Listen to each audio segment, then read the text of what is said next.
여러분들 또 가정에서 우리 함께 예배 참여한 여러분들을 축복합니다. 우리 평화 인사를 나누겠습니다. 예수 그리스도의 평화가 여러분과 함께 하시기를 바랍니다. 옆을 향해서요. 예수 그리스도의 평화가 장로님과 집사님과 함께 하시기를 바랍니다. 이제 우리 같이 마음을 모으시고 기도하심으로 하나님 앞에 예배를 올립니다. 다 함께 기도합니다.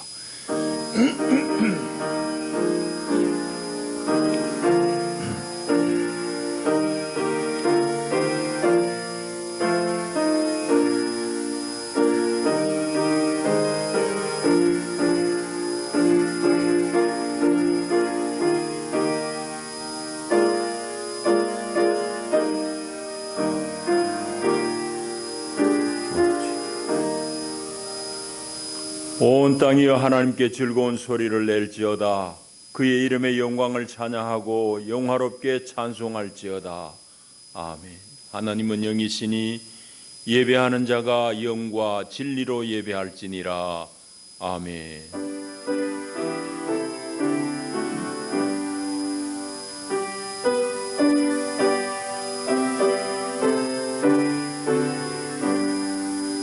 영원히 찬양받으실 주 여호와 우리 아버지 하나님, 놀라우신 능력과 크신 은총을 인하여 주께 영광 돌립니다.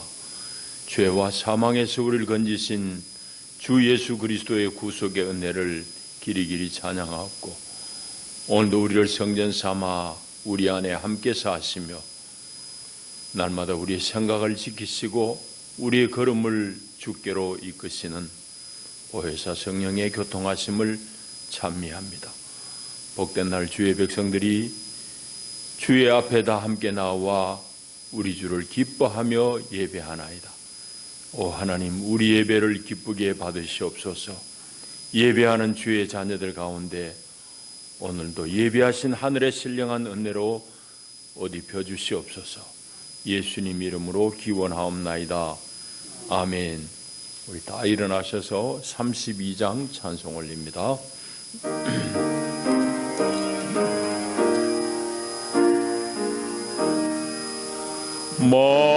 만유의 주제 존귀하신 예수, 사람이 되신 하나님,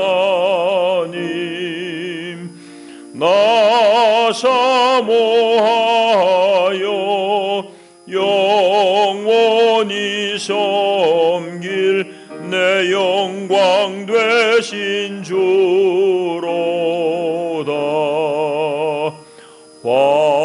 화려한 동산 무성한 저수목 다 아름답고 묘하나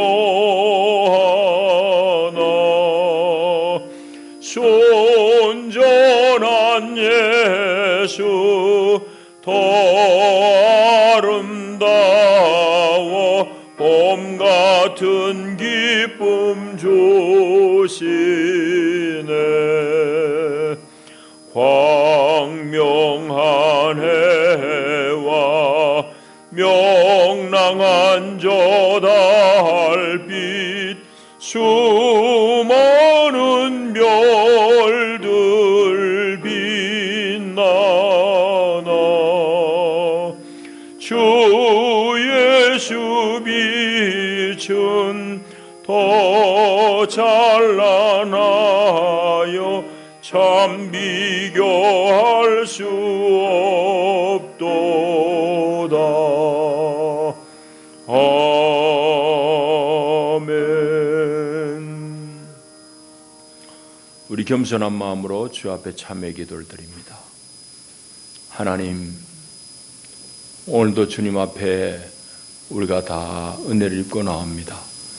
우리 아무 공로 없고 주님 앞에 설 수 있는 자격이 없지만은 주님 우리를 자녀로 삼으시고 우리를 불러주시고 예배하는 백성으로 주님 인쳐주시니 참으로 감사합니다.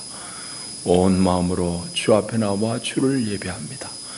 주님, 그러나 주님 앞에 나올 때에 우리 마음에 응어리들이 있고 허물들이 있어서 주 앞에 송구한 마음을 금할 수 없습니다. 아버지 하나님, 늘 주님의 말씀을 듣지만은 그 말씀 따로 내 사는 삶이 따로입니다. 아버지, 우리 고집생을 참으로 용서하여 주시옵소서. 주 성령이여, 성령이여, 우리를 불쌍히 여기시사 우리 안에 충만하게 역사하셔서 넉넉히 우리가 주의 길을 걷게 하여 주시옵소서. 하나님, 횡행하는 전염병으로 말미암아 오늘도 우리가 이전에 함께 다 모이지 못하고 이렇게 가정에서 우리가 함께 또 각자의 처소에서 예배합니다. 아버지 하나님, 이 질병이 우리에게서 쉬이 떠나지 않는 그 연고를 잘 우리가 헤아리게 하시고 하나님의 진노하심을 우리가 잘 살피고 회개하게 하시고 돌이키게 하여 주시옵소서. 하나님, 참으로 세상에서는 이렇게 저렇게 말들이 많지만은 하나님의 마음을 우리가 집중하기를 원합니다.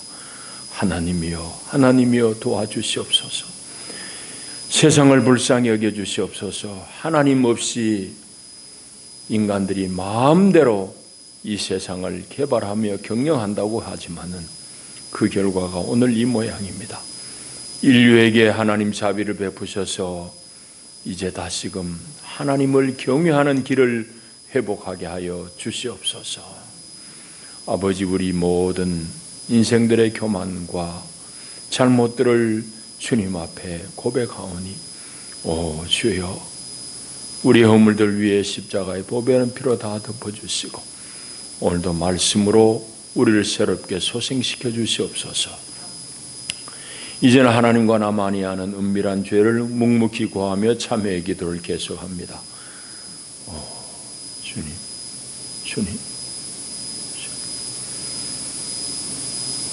이제는 전에 멀리 있던 너희가 그리스도 예수 안에서 그의 피로 가까워졌으니 그런즉 이제 그리스도 예수 안에 있는 자에게는 결코 정죄함이 없느니라. 아멘. 이제는 우리의 믿음을 한 목소리로 고백하오니 나는 전능하신 아버지 하나님 천지의 창조주를 믿습니다. 나는 그의 유일하신 아들 우리 주 예수 그리스도를 믿습니다. 그는 성령으로 잉태되어 동정녀 마리아에게서 나시고 본디오 빌라도에게 고난을 받아 십자가에 못 박혀 죽으시고 장사된 지 사흘 만에 죽은 자 가운데서 다시 살아나셨으며 하늘에 오르시어 전능하신 아버지 하나님 우편에 앉아 계시다가 거기로부터 살아있는 자와 죽은 자를 심판하러 오십니다. 나는 성령을 믿으며 거룩한 공교회와 성도의 교제와 죄를 용서받는 것과 몸의 부활과 영생을 믿습니다. 아멘.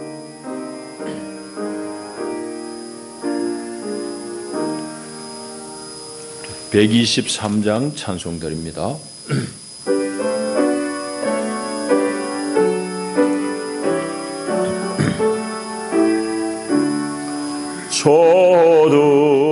저들밖에 한 밤중에 양틈에 사던 목자들 천사들이 전하여 준 주라신 소식 들었네. 노엘 노엘 노엘 노엘 이스라엘 왕이 나셨네. 저 동방에 별 하나가 이상한 빛을 비추어 이 땅 위에 큰 영광이 나타날 징조 보였네. 노엘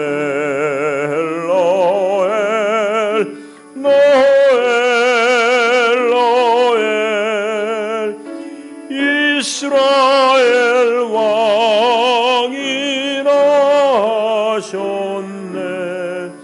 그 한 별이 베들레헴 향하여 바로 가더니 아기 예수 누구신지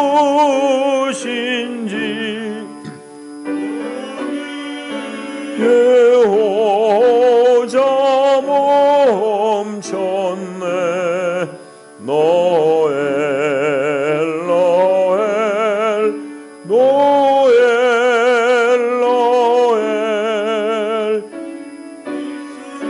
노엘 왕이 나셨네.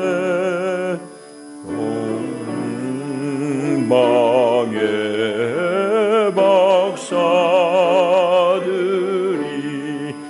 새아기 보고 절하고 그 법에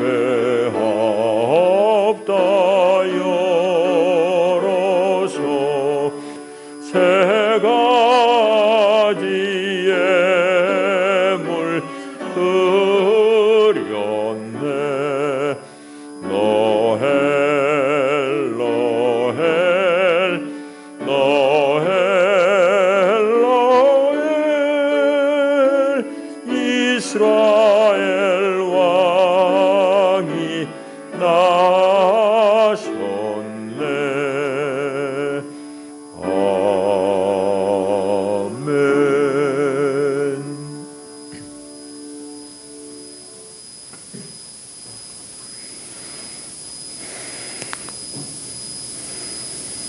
좋으신 아버지 감사합니다. 온 세상이 죄로가 당한 이 세상에 하나님의 백성들을 구원하시려고 이 세상에 하나님의 나라를 주시려고 오신 성탄의 기쁨을 맛보게 하신 아버지 하나님 감사합니다. 우리의 죄악을 돌아보게 하시옵소서. 하나님의 귀한 성품을, 하나님의 그 크신 사랑을 나타내시기 위해서 독생자를 고난의 길을 걷게 하시고 십자가의 죽음에 내어주시기까지 저희들을 사랑하신 아버지 하나님, 저희들에게는 기쁨이고 축복이지만은 아버지의 독생자 예수님께서는 얼마나 큰 고통을 당하시는지 그 길을 기꺼이 마다하지 않으시고 오신 아버지 하나님, 저희들의 아버지의 큰 사랑을 다시 한번 깨닫게 하시니 감사합니다. 좋으신 아버지 하나님, 올해도 마지막 주일을 맞았습니다. 우리가 주님의 큰 은혜를 입고 살아왔지만은 한 해 동안 우리 자신의 삶을 돌아봅니다. 얼마나 예수님의 이름으로 우리가 형제자매를 용서했는지, 예수님의 이름으로 우리가 낮아졌는지, 이웃을 얼마나 주님의 이름으로 섬겼는지, 내 자아를 얼마나 십자가에 못 박았는지 우리 자신을 돌아봅니다. 부끄러운 것밖에 없습니다. 날마다 십자가에 내 자아를 못 박기를 원하지만은 우리의 행동은 아버지의 말씀에 순종하기보다는 내 생각과 내 판단과 내 기준으로 살아왔음을 고백합니다. 아버지 하나님, 불쌍히 여겨 주시옵소서. 이 세상 사람들은 세월이 흘러감을 안타까워하며 시간을 붙잡기를 원합니다. 그러나 하나님의 백성된 저희들은 하늘나라의 새 소망이 있기 때문에 천국에 예비하신 처소가 있기에 한 해가 흘러가면 더 가까이 가기 때문에 더 기뻐하며 주님의 말씀에 순종하기를 원합니다. 아버지 하나님, 세월이 흘러감을 안타까워할 것이 아니라 얼마만큼 주님의 말씀에 순종하며 사는지를 더 관심 있게 하시고 열심되게 하시고 아버지만 바라보는 단일한 믿음으로 살아가게 도와주시옵소서. 좋으신 아버지 하나님, 이 시간도 목사님을 통해서 아버지의 말씀이 선포될 때에 우리의 영혼이 그 말씀으로 인해 떨리게 하시고 그 말씀으로 인해서 우리가 새롭게 되기를 원합니다. 우리의 뼈와 골수까지 그 말씀이 들어가셔서 우리의 육신은 물론 우리의 마음의 생각까지 하나님 새롭게 하시고 주장하여 주시옵소서. 좋으신 아버지 하나님, 예배를 시작합니다. 우리의 영혼이 아버지의 말씀에 갈급한 목마른 사슴 같은 심령이 되게 하시고 단일한 눈으로 아버지만 바라보는 귀한 시간 되게 하옵소서. 아버지 홀로 영광 받으시기를 원합니다. 예수님의 이름으로 감사기도 드리옵나이다. 아멘.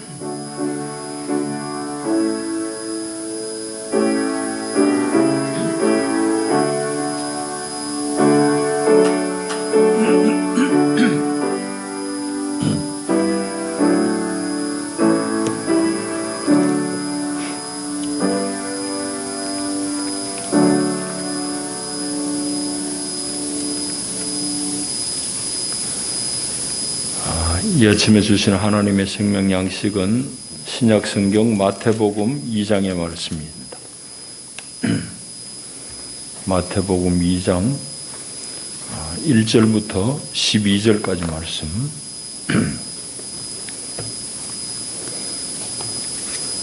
제가 받들어 봉독합니다. 하나님의 말씀을 경청하십시오.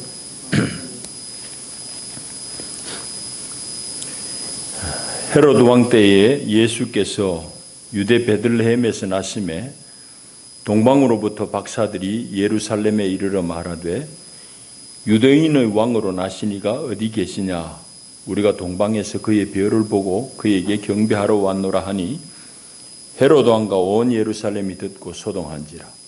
왕이 모든 대제사장과 백성의 서기관들을 모아 그리스도가 어디서 나겠느냐 물으니 이르되 유대 베들레헴이오니 이는 선지자로 이렇게 기록된 바 또 유대 땅 베들레헴아 너는 유대 고을 중에서 가장 작지 아니하도다. 내게서 한 다스리는 자가 나와서 내 백성 이스라엘의 목자가 되리라 하였음이니이다. 이에 헤롯이 가만히 박사들을 불러 별이 나타난 때를 자세히 묻고 베들레헴으로 보내며 이르되 가서 아기에 대하여 자세히 알아보고 찾거든 내게 고하여 나도 가서 그에게 경배하게 하라. 박사들이 왕의 말을 듣고 갈새 동방에서 보던 그 별이 문득 앞서 인도하여 가다가 아기 있는 곳 위에 머물러 서 있는지라. 그들이 별을 보고 매우 크게 기뻐하더라. 집에 들어가 아기와 그의 어머니 마리아가 함께 있는 것을 보고 엎드려 아기께 경배하고 보배합을 열어 황금과 유향과 모략을 예물로 드리니라.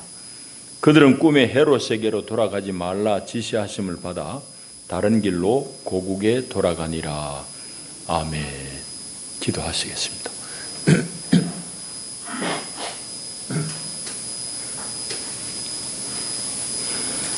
하나님 아버지 감사합니다. 오늘도 우리에게 말씀을 주시니 참으로 고맙습니다.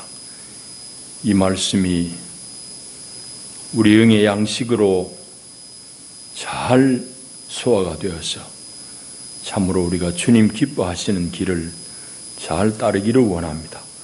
주님 친히 말씀하옵소서. 저희들이 듣겠나이다. 예수님 이름으로 기도하옵나이다. 아멘.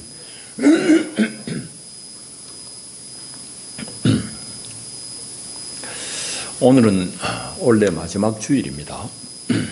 참 세월이 쏜 살같이 빠르게 지나감을 우리가 절감합니다. 이 빠른 세월 가운데 우리가 붙들어야 될 것이 무엇인지 한번 참 잘 생각해 봐야 될 때입니다.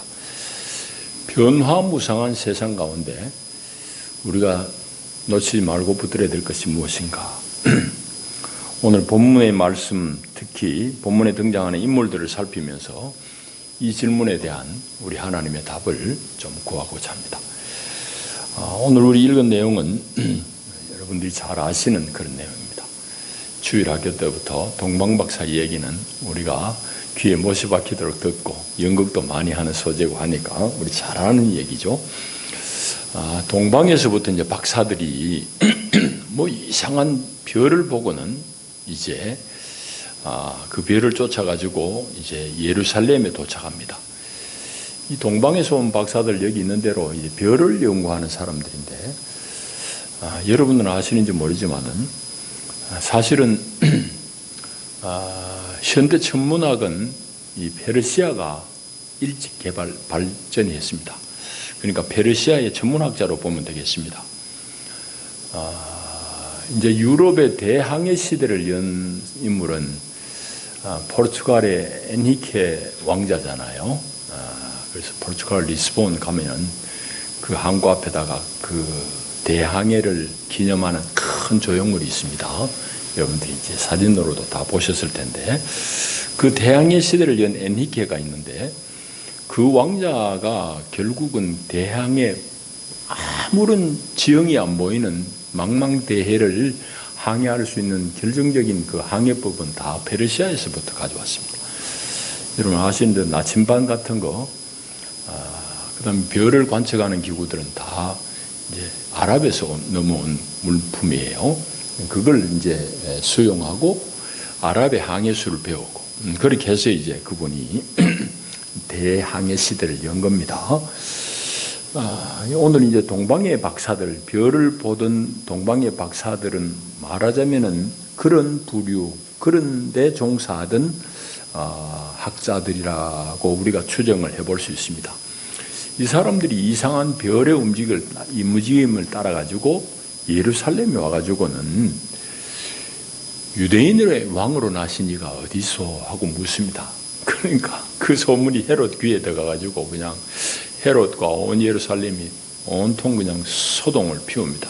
당혹스러운 그런 반응을 보이죠.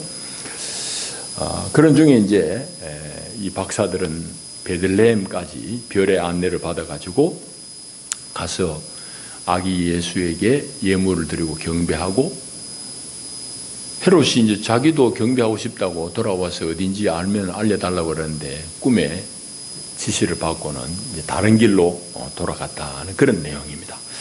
우리 잘 아는 얘기인데 오늘 본문 속에서 우리가 몇 가지 조금 재미있는 장면이 있어요. 그걸 이제 좀 살펴봐야 되는데, 거기 이제 3절에 보시면은 그 박사들이 방문해가지고 하는 얘기를 듣고는 헤롯과 온 예루살렘이 소동했다 했습니다. 소동했다 이 말은 막 그냥 말하자면은 막 혼돈스럽게 막 그냥 그렇게 난리를 피웠다 이 말입니다. 그러면 헤롯과 온 예루살렘이 소동을 피운 이유가 뭘까 하는 질문을 해봐야 되는데요. 그 이유를 알기 위해서는 헤롯이라는, 헤롯 대왕입니다. 여기는 헤롯 대왕이라는 이 인물을 우리가 알지 않고는 잘 이해하기 어려워요. 헤롯이라는 인물이 어떤 사람인지 알아야 됩니다. 헤롯 대왕은 유대인이 아닙니다. 말하자면 에서의 후예예요. 에서의 후손입니다. 유대인들은 다 야곱의 후손이고, 헤롯 대왕은 에서의 후손인 에돔 사람입니다. 에돔 사람. 요단강 건너편에 그 에돔 사람이에요. 그런데 이 양반이 로마에서 로마 황제로부터 유대 왕으로 임명을 받고는 로마 군대와 함께 예루살렘을 침공하는 데 앞장서서 길을 안내합니다. 그 로마는 왜 그 짓을 했는가 하면은 그 당시에 이제 반로마 정책을 계속 펴고 있던 하스몬 왕조가 있었어요. 이 유다의 하스몬 왕조가 있는데 이 왕가를 무너뜨리기 위해서 말하자면 그곳에 본래 왕노릇 하던 이 헤롯을 이용한 겁니다. 그래서 헤롯이 로마 군대를 얻고 와가지고는 예루살렘에 있는 하스몬 왕가를 몰락시켜요. 뭐 그것까지는 좋은데, 그러면은 유대 백성들 마음은 어떻게 했습니까? 저 친구 저거 도대체 뭐지? 지금 외국 군대 힘입어가지고 말이지 우리 왕을 폐위시키고 저런 못된 짓을 해? 뭐 이런 정도 생각은 다 들 겁니다. 그렇게 다 평가하겠죠. 그러니까 헤롯이 왕위를 이제 로마 황제로부터 받아가지고 왕의 자리에 오르기는 올랐지만은 백성들의 지지를 못 받았어요. 처음은 그래 시작을 했으니까. 그러니까 이제 성경에 보면은 백성들의 환심을 사기 위해 가지고 헤롯이 애를 쓴 흔적이 많습니다. 그 대표적인 게 복음서에 보게 되면은 헤롯이 성전을 아주 크게 보수합니다. 그 예수님이 요한복음에 보면은 이 성전을 헐라 내가 사흘 만에 다시 지을 것이다, 일으킬 것이다 그러잖아요. 그러니까 유대인들이 비아냥거리는 말이 뭐죠? 이 성전 46년 동안 지었거늘 네가 사흘 만에 다시 지어? 무슨 엉터리 같은 소리 하냐 이랍니다. 그러니까 46년 동안 엄청나게 긴 기간 동안 헤롯이 거의 왕위에 있는 동안 내내 성전 보수공, 성경을 확장하는 그런 공사를 했습니다. 왜? 유대인의 환심을 살려고. 그러니까 그 당시에 있었던, 본래 있었던 성전은 바벨론 포로에서 돌아와가지고 다 무너진 성전을 그냥 좀 조촐하게 그렇게 회복했을 뿐이거든요. 그러니까 유대인의 마음을 살려고 솔로몬 성전보다 더 웅장하게 크게 지은 거야. 그게 이제 헤롯 왕입니다. 이렇게 이제 유대인의 환심을 살려고 노력을 많이 했는데, 이 사람은 뭐 이 배경이 이제 뭐 들어보면 알겠지만 자기 권력을 유지하는 데는 탁월한 재능을 가지고 있는 사람입니다. 그 얘기를 길게 할 수는 없어요. 아주 탁월한 사람입니다. 자기 왕위, 자기 권력을 지키는 데는 아주 제주꾼이에요. 보통 제주꾼이 아닙니다. 성탄절 날 이제 설교했는데 여러분들이 기억하십니까? 이제 로마의 황제로 처음 등장한 사람이 아구스도라고 했잖아요. 가이사 아구스도. 근데 아구스도는 본래 이제 자기 왕이 황제 오르고 나서 아우구스도라고 그랬고, 그 사람 본래 이름 옥타비아누스입니다. 근데 이 옥타비아누스하고 또 다른 그 왕위 계승자인 안토니우스하고 클레오파트라하고 연합군하고 싸웠댔잖아요. 그런데 헤롯이 본신은 누구를 지지했는가 하면은 안토니우스를 지지했습니다. 황제가 된 사람을 지지한 게 아니에요. 자기가 가만히 보니까 연합군이 이길 것 같으니까 안토니우스 군대를 지지하다가 진짜 전쟁에서는 옥타비아누스가 이겨가지고 황제로 즉위하잖아요. 그러면은 헤롯은 이거 망해도 보통 망할 사람이 아닌데도 불구하고 제주꾼인 것이 로마를 찾아가지고 어떻게 황제를 아련을 해요. 그래가지고는 자기의 왕위를 보존받습니다. 대단한 제주꾼이야. 하여튼 수단꾼이야. 이런 사람이 이제 헤롯입니다. 그렇게 자기 권력을 지킨 데는 대단한 재능을 가진 사람이니까 한편으로는 자기의 왕위를 위협하는 사람, 자기 지위를 위협하는 사람이면 가차없이 학살을 죽입니다. 살해합니다. 그것도 뭐 살해의 역사가 많아요. 성경에 나온 것도 있지만은 자기 부인하고 이제 왕자들을 막 죽입니다. 자기 권력이 위협받는다고 생각해가지고 나중에는 어린 왕자, 장차 왕위에 오르도록 책봉되어진 어린 왕자까지 죽여요. 그런 정도로 하여튼 자기 왕위에 대해서는 막 집착이 보통 대단한 사람이 아닙니다. 여러분, 그러니까 그 당시에 유대 땅의 세간에 나도는 말은 헤롯의 아들이 되려니 헤롯의 돼지가 되는 게 차라리 낫다. 그런 이제 말이 돌았습니다. 뭐 우리말로 들으면 별로 그 재밌는 말이 아니지만은 헬라 말로 들으면 그 말이 이해가 돼요. 아들이란 말은 휘오스고 돼지는 휘스입니다. 발음이 비슷하잖아요. 그러니까 아들하고 돼지가 그 나라 말로는 비슷해, 발음이. 그러니까 헤롯의 아들이 되느니 차라리 헤롯 돼지 되는 게 낫다는 말이 돌 정도로 이 사람은 자기 권력에 누수가 생긴다 싶으면 아들까지 죽이고 마누라까지 죽인 사람이에요. 대단히 하여튼 권력에 집착하는 사람입니다. 이런 헤롯을 알아야지 오늘 본문이 이해가 돼요. 이런 인물인데 동방에서부터 박사들이 와가지고 예루살렘 와가지고 속절없이 유대인의 왕으로 나신 이가 어디서 이러고 있으니까 헤롯이 뚜껑이 열리잖아요. 흥분할 수밖에 없어요. 그래가지고는 이제 가만히 못 있는 거지. 소동할 수밖에 없는 거지. 어떻게든지 차단해서 처단해야 됩니다. 왜? 유대인이 왕이라고 그러니까. 자기 아들도 죽이는 판에 이거 뭐 모르는 사람이 나가지고 뭐 왕위를 넘본다? 그게 용납이 안 되는 거예요. 그러니까 죽이려고 그러는 거지. 그런데 죽이려고 그러는 걸 이제 속이는 거지. 처음에는 그 동방박사들이 당신들이 찾으면은 나한테 알려달라. 나도 가서 경배하겠다. 그렇게 속입니다. 자, 그러니까 자기의 왕위를 위협하는 사람이면은 어떤 인물이든지 하여튼 살해한 사람이 바로 헤롯 대왕이에요. 뭐 하여튼 그렇게 모질어서 그런지 몰라도 이 사람이 왕위에는 오래 있습니다. 거의 한 40여 년 동안 유대 왕으로 있어요. 하여튼 수당권이면 제주권, 보통 제주권이 아니에요. 그러니까 이 사람이 이런 그 못된 그 행실, 왕위에 대한 과도한 집착 때문에 결국은 예수 찾다가 못 찾으니까 우리 읽진 않았지만은 여기 성경의 16절에 보게 되면은 베들레헴에 있는 2살 배기 이하 사내 아이들 다 죽이라고 그럽니다. 영아 학살, 대학살을 벌이는 이유도 바로 거기에 있습니다. 헤롯의 이런 권력 집착 의지 때문에 그렇게 죽이게 돼요. 자, 이제 이해하게 되면은 이런 배경을 이해하게 되면은 헤롯이 소동한 이유를 우리가 충분히 이해할 수 있습니다. 그런데 조금 이상한 것은 성경이 여러분 벌로 쓰여진 게 아니에요. 박사들은 와가지고 예루살렘에서 묻는 말이 유대인의 왕으로 나시니까 어딨냐고 유대인의 왕을 질문했는데 이제 헤롯은 4절에 보면 대제사장들과 백성들 또 백성의 서기관들 다 모아가지고 묻는 말이 그리스도가 어디서 나겠느냐 이런 묻습니다. 그리스도는 메시아를 말합니다. 메시아. 그 히브리 말로는 메시아예요. 이 이제 헬라어 말로 넘어오니까 이제 그리스도가 되는 것인데, 그러니까 동방의 박사들이 찾는 것은 유대인의 왕을 찾는데 헤롯 왕이 서기관들 성경을 많이 연구하는 제사장하고 서기관한테 묻기로는 뭐라고 묻는가 하면은 그리스도 메시아가 어디서 나오는지 알아봐 달라고 그래 얘기를 합니다. 이거 그냥 넘어갈 얘기 같지만은 그렇지 않아요. 여기도 아주 좀 깊은 뜻이 있어요.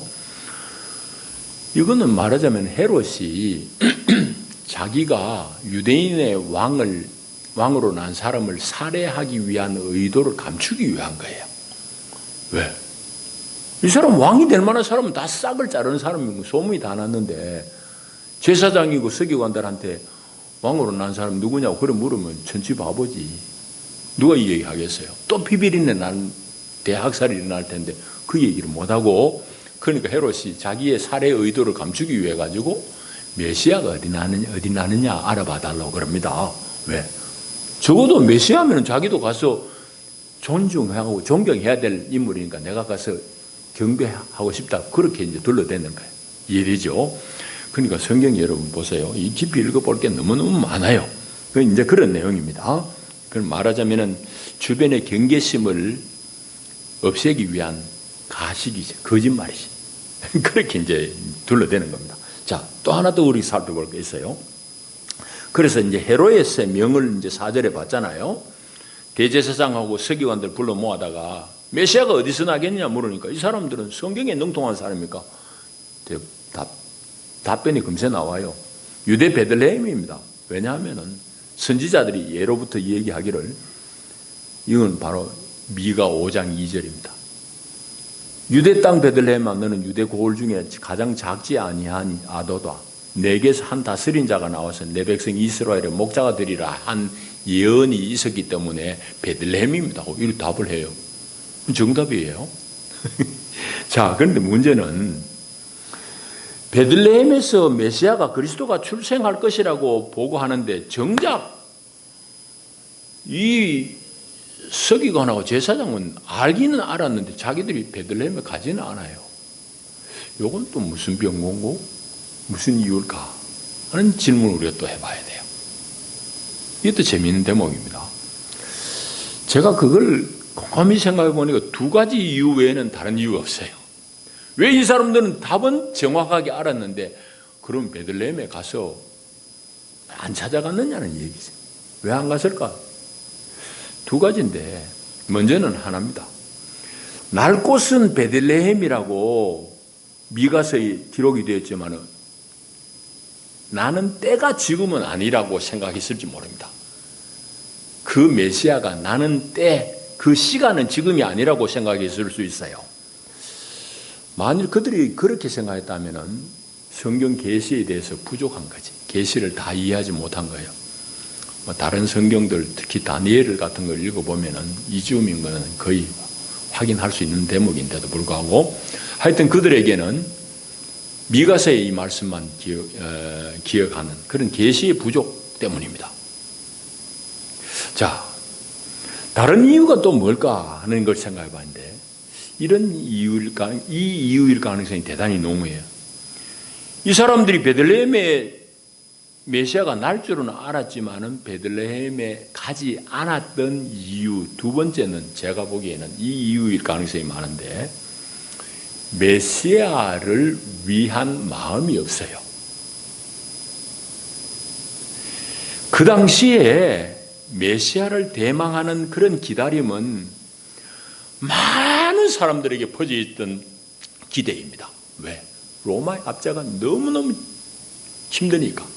그러니까 성전에서 보세요. 안나같이 성전에서 그냥 계속 기도하는 사람이 그 예수를 보고는 얼마나 하나님 앞에 감사하는 찬양의 시를 올립니까? 찬송을 올리죠. 그 우리 복음서를 통해 보잖아요. 이렇게 일반 사람들은 메시아의 오심을 그렇게 고대하고 있었어요. 그러나 메시아를 대망하고 기대하던 사람은 일반 백성이에요. 제사장들, 서기관들은 아니었을 가능성이 농후해요. 왜 그럴까? 제가 마냥 추측만 하는 건 아니에요. 가만히 읽어보면 그래요. 그러니까 이 사람들은 메시아가 오는 것이 번거로울 수 있어요. 왜? 정치 권력을 가지고 있든지 아니면 종교 안에서 이미 권력을 가지고 있는 사람은 메시아가 와가지고 새롭게 선포할 그 얘기가 싫고 세상이 새로워지는 게 싫은 거예요. 왜? 자기가 지금 너무 안락하게 잘 사는데 자기 누림이 너무너무 큰데 너무너무 왕위도 보장이 되고 왕 주변에서 그냥 온갖 호사스러움을 다 누리는데 변화가 싫지. 그건 여러분 동서고금을 막론하고 모든 인생들에게 공통된 현상입니다. 여러분 그건 남의 나라 얘기만 아니에요. 우리의 지금 현재의 얘기이기도 하고 여러분 일제치하에 항일 독립투쟁을 많이 했잖아요. 목숨 내걸고 했잖아요. 목숨 걸고 항일투쟁하고 독립운동한 사람 중에서 일제 고위 관리를 맡는 조선 사람이 있었다는 얘기 여러분 들어봤어요? 없어. 왜 없어요? 자기들은 일본 치하지만 너무너무 누리는 게 좋은 거야. 세상 바뀌는 게 싫은 거지. 여러분 그게 아직까지 이어집니다. 지금도 우리 주변에 있는 온갖 이 소란한 건 이거 지금 우리가 겪는 이 정치권 주변에서 있는 소란함도 다 동일한 이유예요. 그냥 내려온 대로 아무런 문제 없어요. 뭘 바꾸려고 그러면 시끄러워. 변화를 싫어한다. 왜? 기득권을 누린 사람이 너무너무 좋으니까. 자, 그러니까 이 당시에 종교 안에서의 큰 권리를 누렸던 대제사장, 서기관들, 자기들의 누림이 너무너무 편하고 좋은데 메시아 별로 기대 안 해요. 메시아 나오는 줄은 뻔히 알아요. 어디 나올 줄도 알아요. 그런데 메시아가 달갑지 않다고. 이유는 바로 그런 이유 때문에. 이게 이제 우리 본문을 통해서 읽어낸 내용인데 이제는 우리 삶의 얘기를 해보십시다. 오늘 등장인물 가운데서 제사장, 대제사장, 서기관들을 우리 좀 잘 살펴보십시다. 그들은 여기 보시는 대로 성경에는 아주 능통한 사람입니다. 헤롯이 불러다가 메시아가 어디서 나오노? 물으니까 대반 답을 합니다. 그러나 이들이 성경에는 능통했지만은 이들은 별을 보지는 못했어요. 이들에게 별은 없었다 이 말이죠. 그 별이 뭐예요? 별이 의미하는 게 뭐예요? 하늘에 이상이 없는 거예요. 하나님이 주시는 계시가 없어요. 하나님이 주시는 감동이 없는 거예요. 그 결과 그들의 신앙 행위는 뭔가 조화롭지 못해요. 충만하지 못해요. 아는 것 따로 사는 것 따로요. 아는 것대로 안 사는 거지. 여러분, 이건 꼭 우리 얘기입니다. 오늘 우리도 꼭 같이 그렇게 신앙생활을 할 수 있어요. 남의 얘기가 아니라고요. 오늘 우리는 성경을 어떻게 읽어내느냐는 얘기. 오늘 여러분들은 강단에서 선포되어지는 하나님의 말씀을 어떻게 받아들이느냐는 얘기죠. 여러분, 성경을 다만 머리로만 읽지는 않습니까? 말씀을 듣고는 아이고 설교 잘하네, 은혜롭네, 땡, 끝이 아닙니까? 여러분, 그런 데서 머무는 것은 여기 대제사장 서기관들의 행위하고 다를 바가 하나도 없는 거예요. 여러분, 성경을 읽으시되 하나님의 빛비춤이 임해야 되는 것이고, 여러분이 예배당에 와서 예배에 참여할 때에 성령의 감동이 여러분들에게 임해야 되는 것이고, 그럴 때 비로소 여러분 삶이 바뀌는 겁니다. 머리로서 다 되는 거 아니에요. 그러니까 여러분 예배에 참여하는 여러분들이 얼마나 간절함으로 왔어요? 여기에 참여해야 되겠느냐고요. 그냥 머리로 끝난 일이 아니지, 이거는. 여러분 말씀을 어디로 듣습니까? 말씀은 여러분들 정말 영의 생명을 살리는 양식입니다. 그걸 받아 먹어야 돼요. 그럴 때 여러분들의 아는 것과 여러분들의 삶이 다르지 않는 거예요.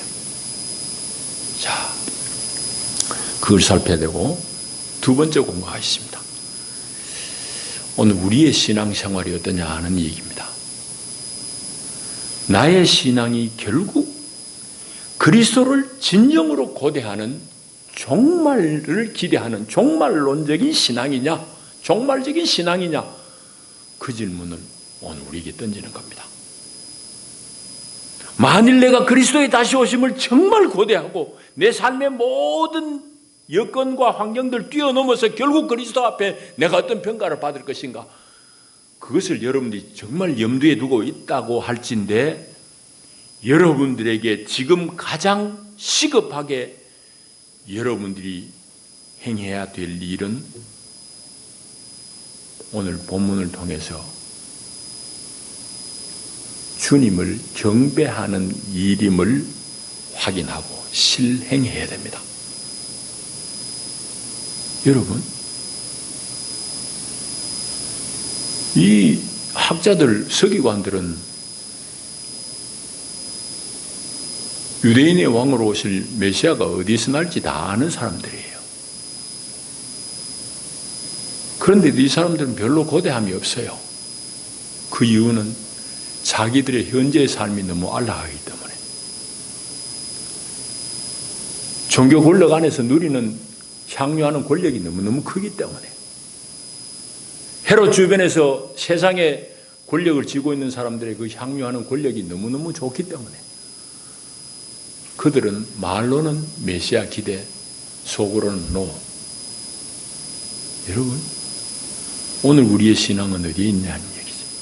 정말 그리스도를 고대하냐, 그리스도를 진정으로 여러분이 고대하는 그런 고대 속에 여러분들이 신앙생활을 한다고 그러면은 우리의 처음 회복해야 될 자세는 주님을 정말 보고 싶어 하는 그런 마음의 간절함, 그게 예배로 드러나잖아요. 그렇게 해야 되는 거예요. 당연한 얘기죠. 여러분, 이것이 또한 제사장 또 서기관들과 동방박사의 결정적인 차이입니다. 자, 말씀을 맺겠습니다. 우리는 참 엄중한 코로나 시국을 지나고 있습니다. 지난 봄에 우리 한 두 달 대면 예배를 못했는데 다시금 대면 예배가 지금 금지되어진 그런 상황입니다. 이게 뭐 정부의 일단 방침은 요청은 2주간이지만은 앞으로 얼마나 더 길어질지 아니면 짧아질지 우리 아무도 장담하지 못합니다. 이 코로나 시국에서 우리가 정부의 방역에 기꺼이 협력해야 되는 것은 분명합니다. 그럼에도 불구하고 이 코로나 시국으로 말미암아 우리가 예배당에 모이지 못하고 온라인으로 예배한다는 그런 사실이 여러분들이 주님께 대한 예배를 면제한다거나 그 예배를 게을리 해도 되는 이유가 결코 될 수는 없어요.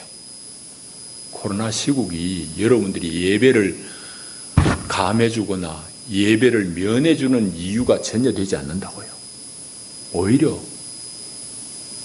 주 예수의 다시 오심을 정말 고대한다고 그러면 우리는 어떤 형편으로든지 길을 써서라도 우리는 예배하는 자리를 찾을 것입니다.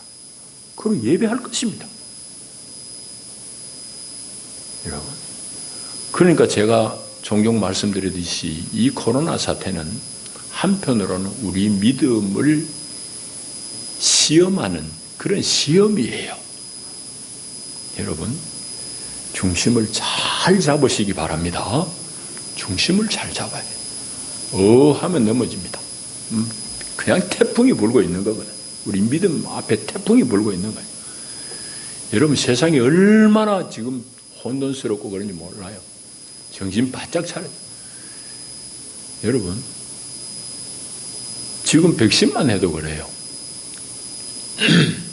백신 가지고 여러분 얼마나 우리나라 하여튼 저 정치하는 인생들은 제가 보기에는 참 가치 없는 사람들이에요. 온통 시끄럽게만 한다고 백신 가지고 온통 시끄럽게. 그런데 여러분들 조금만 지혜롭게 보면은요, 백신 적어도 지금 믿을 거 하나도 없어요. 백신 나왔다고 그러는데 여러분 이미 바이러스는 지대로 살려고 꼬리를 다 바꾸고 변이했다는 소식 이미 뉴스 듣고 있잖아요. 우리가 개발한 백신이 그 변종 바이러스에게도 효과가 있을 것이다 하는 말은 아직 검증된 말이 아니에요. 약을 개발한 약장수 말이에요. 근데 그것 가지고 온 나라 시끄럽다. 정권은 무너뜨리지 말지 뭐 그거 백신 가지고 시비. 하여튼 일도 도움이 안 되는 그런 혼란이. 여러분 정신 똑바로 차려야 돼. 그런 거 저런 거 다 떠나서 우리가 붙어야 될 것은 정말 이런 일들을 통해서 하나님 앞에 우리의 겸비함을 회복해야 돼. 우리 인생들의 한계를 알아야 돼요. 세상이 결국 이걸 알고 인정하게 될까? 저는 거기에 대해서는 좀 비관적입니다. 오늘 주보 일면에도 썼습니다마는 이 현상들은 하나님이 우리 인생들에게 하시는 마지막 경고의 메시지예요. 여러분 히브리 백성들 바벨론의 포로를 끌고 갈 때 하나님이 얼마나 애를 쓰시고 얼마나 많은 선지자를 보냈어요. 이래도 해보고 저래도 해보고 결국 안 되니까 패대기 치는 거예요. 하나님이 마지막 경고를 하시는 거예요. 우리 삶을 바꾸지 않으면, 우리 신앙을 바꾸지 않으면 답이 없습니다. 잠시 이 병은 넘어갈 수 있어요. 우리의 중심은 정말 우리 안에 성령의 조명이 필요한 때입니다. 박사들에게는 별의 빛비춤이 있었어요. 성경을 머리로만 깨우친 이 서기관들은 그 별의 빛비춤이 없었어요. 그러니 그들은 베들레헴, 뭐 귀찮은 거지. 메시아? 뭐 괜히 그 양반 와가지고 뭐 우리 이렇게 안락한 삶을 해고자 할지도 모르는데 그런 정도예요. 세상이 바뀌는 게 싫은 거지. 여러분 그거는 우리 안에도 다 있습니다. 그러니까 조금 전에 얘기했잖아요. 뭔가 바꾸려 하는 정부만 들었으면 일이 시끄러워.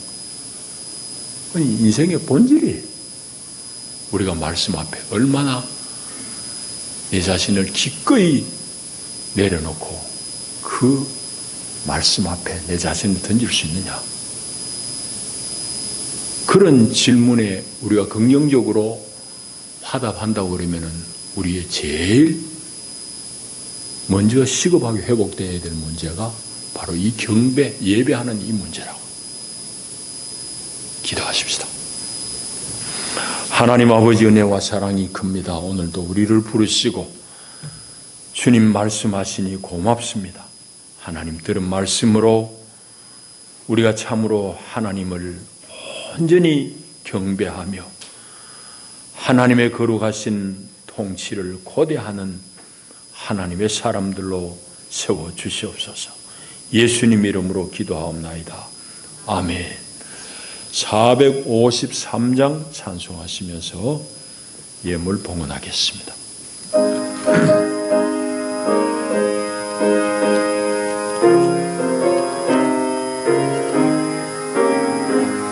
예수도 알기 원하네. 크고도 넓은 은혜와 되숙해 주신 사랑을 간절히 알기 원하네. 내 평생의 소원, 내 평생의 소원, 되숙해 주신 사랑을 간절히 알기 원하네. 성령이 스승되셔서 진리를 가르치시고 거룩한 뜻을 깨달아 예수를 알게 하소서.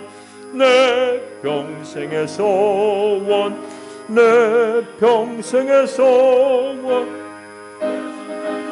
진 사랑을 간절히 알기 원하네. 성령의 감화 받아서 하나님 말씀 배우니 그 말씀 한절한절이 내 맘에 교훈되도다. 내 평생의 소원, 되숙해 주신 사랑을 간절히 알기 원하네. 예수가 계신 보좌는 영광에 둘러있도다. 평화의 왕이 오시니 그 나라 왕성하도다. 평생의 소원, 내 평생의 소원, 되숙해 주신 사랑을 간절히 알기 원하네. 아멘. 기도합니다. 하나님, 변화무쌍하고 참 허망한 세상 가운데 악의 다툼을 하는 그런 현장에 우리가 다 있었습니다. 그 가운데 우리를 건져내시고 하나님의 거룩한 백성으로 삼으시고 하나님의 사랑의 아들의 나라를 누릴 수 있도록 우리를 구원하신 그 은혜와 사랑이 큽니다. 하나님의 그 사랑에 감격해서 우리 모두를 주님 앞에 다 드립니다. 몸과 마음을 드리는 그 마음으로 우리가 세상 살면서 꼭 필요한 물질을 구별하여 주 앞에 예물로 봉헌합니다. 주님 기쁘게 연락하여 주시고 주님 저들 가운데 늘 믿음의 풍성함을 주시고 주여 심령 가운데 하나님 친히 빛비춤을 주셔서 하나님의 거룩한 뜻을 행하게 하옵소서. 하나님 강건하게 하시고 하나님이여 오늘도 각 가정에서 주 앞에 예배하며 예물을 드리는 모든 그 예물들을 주님 기쁘게 받으시고 하나님 하늘의 위로 가운데 붙드시고 하나님 친히 복 주시옵소서. 예수님 이름으로 축복하고 기도하옵나이다. 아멘. 교회 소식 수보를 참조해 주시기를 바랍니다. 다음 주일은 우리 신년 주일입니다. 한 해의 첫 예배를 우리가 감사하는 마음으로 잘 드릴 수 있기를 바랍니다. 정부 방역 지침에 따라서 1월 3일 주일까지는 대면 예배를 중단합니다. 그래서 일부 예배에 이렇게 모이셔서 녹화를 해서 우리 업로드하면은 우리 각 가정에서는 11시에 유튜브에 거창영락을 검색하시면, 또 카톡이 되시는 분들은 그거 누르기만 하면 됩니다. 거기 누르셔서 방영되는 동영상과 함께 예배에 참여하시면 되겠습니다. 대면 예배가 아무래도 좋은데, 그것이 좋은 분들은 일부 예배 시간에 오시면은 일부 예배 시간에 넉넉하게 우리 거리를 유지하면서 예배할 수 있겠습니다. 새벽 기도는 예전 하듯이 그대로 하겠고, 송구 영신 예배하고 수요 기도회는 한 2주간인데 잠정적으로 중단하도록 하겠습니다. 우리 연말 당회에서는 새해부터 우리 박기태 장로님을 본교회 협동장로로 모시게 우리 기꺼이 합의하고 또 여러분들이 알리게 되어서 대단히 기쁩니다. 이제 그동안 한 3년 정도 수고하셨던 우리 이기자 권사님이 조금 쉬시고 이선숙 권사님이 정회계를 맡아서 또 수고하겠습니다. 기타 내용들은 계시를 참조해 주시고 나머지는 읽어보시기 바랍니다. 일어나셔서 우리 인사를 나누겠습니다. 잘 오셨습니다. 반갑습니다. 환영합니다.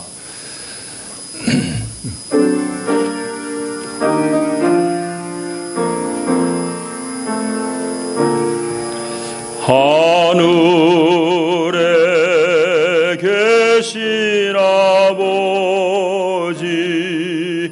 이름 거룩하사 주님 나라 임하시고 뜻이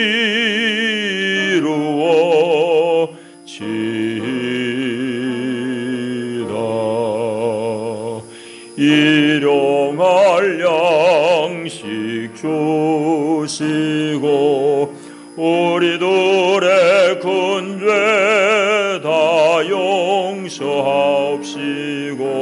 또 시험에 들게 마시고 악에서 구원하소서. 대개 주의 나라 주의 권세 주의 영광 영원히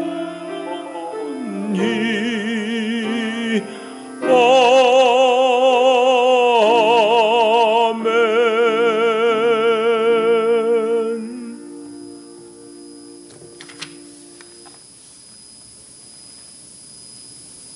우리를 억만 죄에서 구원하시러 이 땅에 친히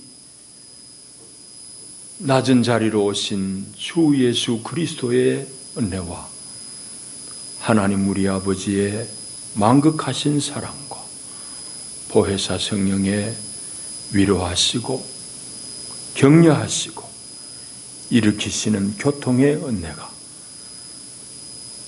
참으로 주님 앞에 늘 겸비한 마음으로 주의 빛비춤을 조차 주를 기쁘게 섬기고 예배하기를 결단하는 주님의 거룩한 사람들 위해 저들의 가정과 격려하는 모든 일 가운데 영원히 함께 하시기를 축원하옵나이다. 아멘.